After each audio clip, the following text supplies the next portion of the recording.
হিমাচল প্রদেশের একটা ছোট্ট গ্রামে অর্জুন নামের একটা ছেলে থাকত। অর্জুন একটা খুবই সৎ এবং ভালো স্বভাবের ছেলে ছিল। ও গ্রামে ছোট্ট একটা দোকানে মিষ্টি পান বানিয়ে বিক্রি করত। যাই বলো না কেন অর্জুন, তোমার মিষ্টি পান শুধু এই গ্রামেই নয়, অনেক দূর দূরান্তের গ্রামে প্রসিদ্ধ। এ তো সমস্ত গ্রামবাসীদের ভালো মানসিকতার পরিচয়। আমি তো অন্যদের মতনই পান বানাই, তাই না? বরং আমি তো মনে করি যে আমার থেকে অনেক ভালো মিষ্টি পান তো সুখিয়া কাকা বানায়। আরে না রে অর্জুন, না, এ হলো তোমার বড় মানসিকতা। আমার বিশ্বাস যে তুমি একদিন অবশ্যই বড় হবে। আপনিও না প্রধান মশাই, আপনি কখনো শুনেছেন যে পান বিক্রি করে কেউ বড়লোক হয়েছে? আচ্ছা শোনো, শহর থেকে আমার কয়েকজন বন্ধু আসছে আমার সাথে। তারা এখানে এলে পরে তখন কিন্তু তোমাকে ওদের মিষ্টি পান খাওয়াতে হবে, ঠিক আছে? তোমার পানের আমি খুব প্রশংসা করেছি ওদের কাছে, মনে রেখো। অবশ্যই প্রধান মশাই, অবশ্যই। আপনি একদম নিশ্চিন্ত হয়ে বিকেলে ওদের কাছে এখানে নিয়ে আসুন। আমার হাতের তৈরি করা পান ওরা জীবনে কখনো ভুলতে পারবে না। বিকেলবেলা প্রধান দুটো লোকের সাথে ওখানে পৌঁছায়। অর্জুন, এনারাই হলেন আমার সেই আশা শহর থেকে অতিথি। অর্জুন ওদের দুজনকে দুটো মিষ্টি পান বানিয়ে দিয়ে দেয়। কিন্তু যেই মাত্র ওরা দুজন ওই মিষ্টি পানগুলোকে খেলো, হঠাৎ করে ওদের মুখ কেটে যায়।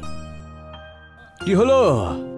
অর্জুনের তৈরি করা পান তো খুব বিখ্যাত, তোমরা দুজনে এরকম মুখটাকে বাংলার পাঁচের মতন করেছো কেন? কি প্রধান মশাই, আপনি তো বলেছিলেন আপনার গ্রামের ছেলেটা খুব ভালো পান তৈরি করে। প্রধান রাগের চোটে অর্জুনকে বলে ওঠেন, এটা তুমি কি করলে অর্জুন? তুমি সবার সামনে আমাকে অপমান করতে চাইছো? না প্রধান মশাই, আমি তো মিষ্টি পান তৈরি করেছিলাম, কিন্তু জানি না এরকম ভুল কি করে হলো। ব্যাস ব্যাস ব্যাস ব্যাস, চুপ করো এবার তুমি। এখানে আসাটাই আমার ভুল হয়ে গেছে। চলো তোমরা আমার সাথে চলো। প্রধান রেগে ওখান থেকে চলে যান। বিকেলবেলা অর্জুন দোকান বন্ধ করে যখন নিজের বাড়িতে যায়।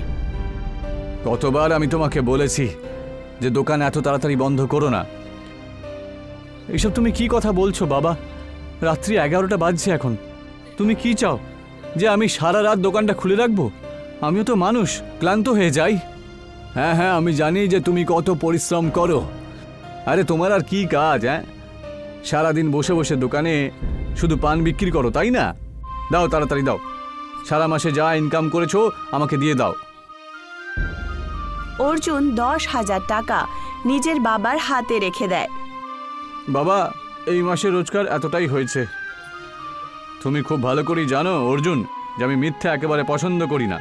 গত মাসে তুমি আমাকে 12,000 টাকা দিয়েছিলে। তোমার পয়সা প্রতি মাসে কম হতে থাকছে। মনে রেখো, পরের মাসে যদি 10,000-এর থেকে 1 পয়সা যদি কম দিয়েছো না, তাহলে আমি তোমাকে বাড়ি থেকে ধাক্কা দিয়ে বের করে দেব, বুঝেছো? তক্ষুনি ওখানে অর্জুনের সৎ বোন দিব্যা চলে আসে। ব্যাস, অনেক হয়েছে বাবা, তোমার একটুও লজ্জা করছে না? নিজেরই ছেলের ওপর অত্যাচার করছো। দাদা সকাল থেকে বিকেল পর্যন্ত কঠোর পরিশ্রম করেন, আর নিজের পরিশ্রমের এক টাকা তোমার হাতে রেখে দেয়। তারপরেও তোমার এই পয়সার লোভ কখনোই মিটছে না। নিজের মুখটা বন্ধ রাখো দিব্যা। তুমি জানো না যে তোমার সৎ ভাই? হ্যাঁ জানি, এটা আমার সৎ ভাই, কিন্তু হয়তো তুমি জানো না যে ভাই তো ভাই হয়, ভাই সৎ হোক বা নিজের হোক। আরে এইটুকু তো কোনো সৎ ছেলেও করে না যতটা দাদা করে তোমার জন্য। নিজের মেয়ের কথা শুনে নিরঞ্জন দাস ওখান থেকে চলে যান। আরে বাবার সাথে তোমার এইভাবে কথা বলাটা উচিত হয়নি দিব্যা। আর বাবা যে সব সময় তোমাকে মন্দ মন্দ বলে তখন, সেটা ঠিক নাকি? এখন তুমি হাত পা ধুয়ে নাও, আমি তোমার জন্য খাবার আনছি। পরের দিন অর্জুন নিজের দোকানে পৌঁছে যায়, কিন্তু ওখানে গিয়ে সে দেখতে পায় যে তার দোকান ভেঙে গেছিল, আর ওখানে প্রধান কিছু ব্যক্তির সাথে দাঁড়িয়েছিলেন আর তাকে রাগের চোখে দেখেই যাচ্ছিলেন। এটা আপনি কি করলেন? আমার দোকানটা ভেঙে ফেললেন কেন? কালকে তুমি আমাদের অতিথিদের সামনে যে অপমান আমায় করেছিলে না, তার প্রতিশোধ আমাকে নিতেই হতো। আমি পানে ইচ্ছে করে চুন তো দিইনি প্রধান মশাই। আচ্ছা, তাহলে চুনটা নিজে নিজেই বেশি হয়ে গেল। বেশি ভালো হওয়ার চেষ্টা করো না তুমি। আমি সব জানি, এই সব কিছু তোমার চালাকি ছিল। আমাকে অপমানিত করার জন্য। এর কারণে আপনি আমাকে মারতেন, পেটাতেন। আমার দোকান ভাঙার কি দরকার ছিল? তোর এই দোকান অবৈধ জায়গায় রয়েছে, সেই জন্য আমি এটা ভেঙে দিলাম। এখন তুই চাইলে পরেও এর রিপোর্ট পুলিশে করতে পারবি না। আর এমনিতেও তোর দোকানে কি এমন ছিল? শুধু একটা পানের দোকান। প্রধান মশাই, এবার আমি কি করব? আপনি তো জানেনই যে আমার বাবা প্রতি মাসে 10,000 টাকা আমাকে দিতেই হয়। যদি আমি সময় মতো পয়সা ওনাকে না দিই তাহলে সে আমাকে বাড়ি থেকে ধাক্কা দিয়ে বের করে দেবে। তাহলে তুমি একটা কাজ করো অর্জুন, নিজের পানের দোকানটা তুলে নিয়ে গিয়ে বাড়ি বাড়ি গিয়ে পান বিক্রি করে এসো। অর্জুন বেচারা খুব জোরে জোরে কাঁদে, কিন্তু তার কাছে এখন বাড়ি বাড়ি পান বিক্রি করা ছাড়া আর অন্য কোনো উপায় ছিল না। সেই দিনের পর অর্জুন ঝুড়ি নিয়ে বাড়ি বাড়ি পান বিক্রি করতে শুরু করে। বিকেল পর্যন্ত সে এতটাই ক্লান্ত হতো যে তার কোনো হোশ থাকতো না। একদিনের কথা, অর্জুন পান বিক্রি করে বিকেলবেলা বাড়ি যাচ্ছিল, আর তক্ষুনি একজন বয়স্ক ব্যক্তি রাস্তায় দাঁড়িয়ে কাঁদছিল। কি হয়েছে বাবা? আপনি কান্নাকাটি করছেন কেন? বাবা, আমার স্ত্রী অসুখ করেছে, আর আমার কাছে এত পয়সা নেই যে আমি ওর চিকিৎসা করাতে পারি। ডাক্তার তো যত তাড়াতাড়ি সম্ভব ভর্তি করতে বলল। আপনার কত পয়সা লাগবে সাধু বাবা? 10,000 টাকা আমার খুব তাড়াতাড়ি লাগবে। যদি পয়সাটা আমি কোথা থেকে পেয়ে যেতাম তাহলে আমার স্ত্রীর প্রাণটা রক্ষা হতো। অর্জুন নিজের মনে কিছু ভাবতে শুরু করে, কারণ তার কাছে 10,000 টাকাই ছিল। বয়স্ক ব্যক্তি অর্জুনের কথা শুনে খুশি হয়। এই নাও বাবা, 10,000 টাকা তুমি রেখে দাও, আর নিজের স্ত্রীর আপনি চিকিৎসা করেন যান।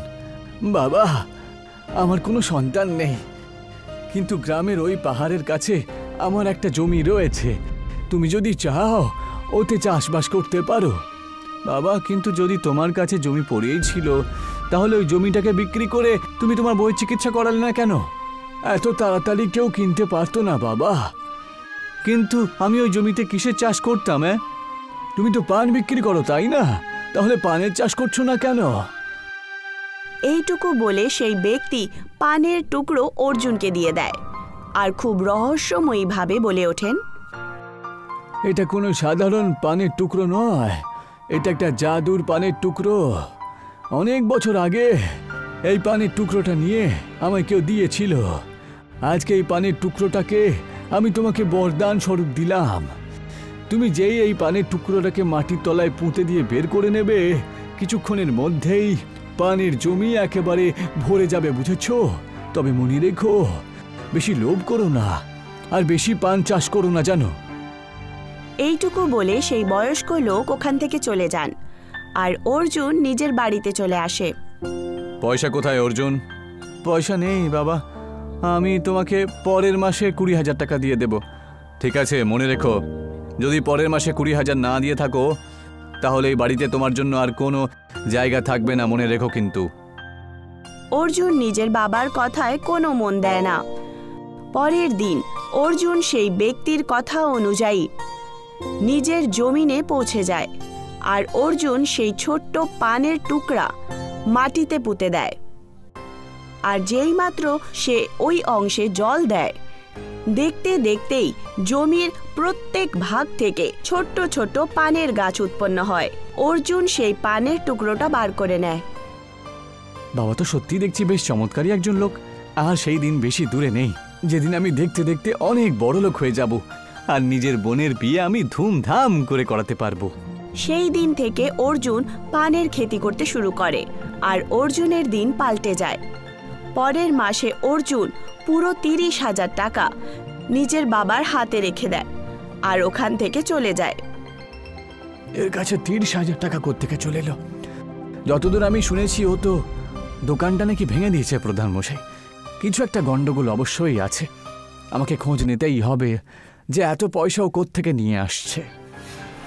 সেই দিনের পর থেকে অর্জুনের সৎ বাবা অর্জুনের পিছু নিয়ে নেয়, আর একদিন সে অর্জুনকে পানের খেতে দেখে নেয়। সে হাসতে হাসতে অর্জুনের দিকে তাকিয়ে বলেন, আচ্ছা, এই সমস্ত ব্যাপারটা হলো এটাই। কিন্তু তোমার থেকে মূর্খ মানুষ আমি আমার জীবনে কখনো দেখিনি। আরে তোমার কাছে যখন এই জাদুই পানের টুকরো রয়েছে আর তুমি এটা থেকে অনেক বেশি চাষ করতে পারো আর অনেক পানও চাষ করতে পারো, তাহলে এত কম করে চাষ কেন তুমি করো? হ্যাঁ, না বাবা না, আমি লোভ করতে চাই না। দাও ওই পানের টুকরোটা আমাকে দাও, চাষ আমি করব আর তুমি গিয়ে বাড়িতে বসো। বাবা তুমি কথাটা বোঝার চেষ্টা করো একবার, বেশি লোভ করলে কিন্তু ক্ষতি হতে পারে, আর আমাকে বেশি পান চাষ করতে বারণ করা হয়েছে। তুমি খুব ভালো করে জানো অর্জুন, যদি এই সংসারে আমি কাউকে ভালোবেসে থাকি সেটা শুধুমাত্র পয়সা। তুমি যদি ওই পানির টুকরোটা আমাকে সোজাসুজি না দিয়েছো তাহলে বাড়ি থেকে শুধু আমি তোমাকেই নয় বরং তোমার বোনকেও গলা ধাক্কা দিয়ে বের করে দেবো, বুঝলে? না চাইতেও অর্জুন বাধ্য হয়ে সেই পানের টুকরো নিজের বাবাকে দিয়ে দেয়। মূর্খ কোথাকার, এবার আমি সমস্ত পান চাষ করব আর বিক্রি করব, আর দেখতে দেখতে আমার বাড়িটা একটা রাজমহলে পরিণত হবে। কিন্তু তার উল্টো হয়। দেখতে দেখতেই ওই মিষ্টি পানগুলো যেই খায় তারা সবাই অসুস্থ হয়ে পড়ে। কিছু সময় পর প্রধান সমস্ত গ্রামবাসীদের নিয়ে নিরঞ্জন দাসের বাড়িতে পৌঁছান। নিরঞ্জন দাস, আজকে যারা যারা তোমার পান খেয়েছে তারা সবাই অসুস্থ হয়ে পড়েছে। আমার কথায় বিশ্বাস করুন, আমি ওই মিষ্টি পানের মধ্যে কিছুই তো মেশাইনি, তবুও যে কেন সবাই এইভাবে অসুস্থ হয়ে পড়ছে। আরে সেই সব কথা আমি শুনতে চাই না। তুমি ওদেরকে অসুস্থ করে তুলেছ, তাই এখন তুমি ওদেরকে ঠিক করবে, নয়তো আমি তোমার নামে পুলিশে রিপোর্ট করে আসবো। হ্যাঁ, আর তোমাকে জেলের ঘানি টানতে হবে, মনে রেখো। প্রধান মশাই, আমি আমার বাবার তরফ থেকে ক্ষমা চেয়ে নিচ্ছি। আমি আপনাকে কথা দিচ্ছি যে যারা যারা অসুস্থ হয়েছে আমি তাদেরকে ঠিক করার জন্য পুরো চেষ্টা করব। আমাকে সামান্য একটু সময় দিন। প্রধান ওখান থেকে চলে যান। আমায় ক্ষমা করে দাও বাবা, আমি লোভে পড়ে অন্ধ হয়ে গিয়েছিলাম। আমি বুঝতে পেরে গেছি যে বেশি লোভ করলে মানুষের খুব ক্ষতিই হয়, তাছাড়া আর কিছু হয় না। তুমি চিন্তা করো না বাবা, তুমি তো বুঝতে পেরে গেছো, এটাই আমার জন্য যথেষ্ট। সেই দিনের পর অর্জুন সেই বুড়ো ব্যক্তিকে খুঁজতে শুরু করে, আর একদিন তার পরিশ্রম সফল হয়। আমি তোমাকে বলেছিলাম না বেশি লোভ করো না, কিন্তু জানো বাবা, লোভ তো আমিই করিনি, আমার বাবা করেছিল, আর তার ফলও ইনি ভোগ করছেন। যদি অন্য কেউ থাকতো তাহলে আমি তাকে সাহায্য করতাম না, কিন্তু তুমি খুব ভালো স্বভাবের একজন মানুষ। তোমার বাবা তোমার উপরে অনেক অত্যাচার করেছে, তারপরেও তুমি ওনাকে সাহায্য করতে চাও। আচ্ছা শোনো, এখন তুমি ওই পানের টুকরো দিয়ে যা যা পান চাষ করবে তার মধ্যে থেকে একটা পানের টুকরো নিয়ে পিষে নেবে, আর সেই পানের রস সমস্ত পানের মধ্যে মিশিয়ে দিও। ওই সমস্ত পান জড়িবুটির কাজ করবে, আর যারা যারা অসুস্থ রয়েছে তারা সবাই ঠিক হয়ে যাবে। অর্জুন ঠিক সেরকমটাই করে। সে জড়িবুটি তৈরি করে আর নিজের চাষ করা পানে সেই জড়িবুটিটা মিশিয়ে দেয়। তারপর যে কেউ সেই পানটা খায় তারা সবাই সুস্থ হয়ে ওঠে, আর দেখতে দেখতেই অর্জুনের চাষ করা মিষ্টি পান অন্যান্য শহরেও প্রসিদ্ধ হতে শুরু করে। আমায় ক্ষমা করে দাও অর্জুন, আমি তোমার সাথে অনেক অন্যায় করেছি, কিন্তু তোমার জন্যই আজকে এই গ্রামের নাম কত বিখ্যাত হয়ে গেল। না প্রধান মশাই, ক্ষমা চাওয়ার কোনো দরকার নেই। আমরা সবাই একই গ্রামের বাসিন্দা, একজন ভাইয়ের মতন, আর ভাইয়েদের মধ্যে তো ছোটখাটো ঝগড়া হতেই থাকে।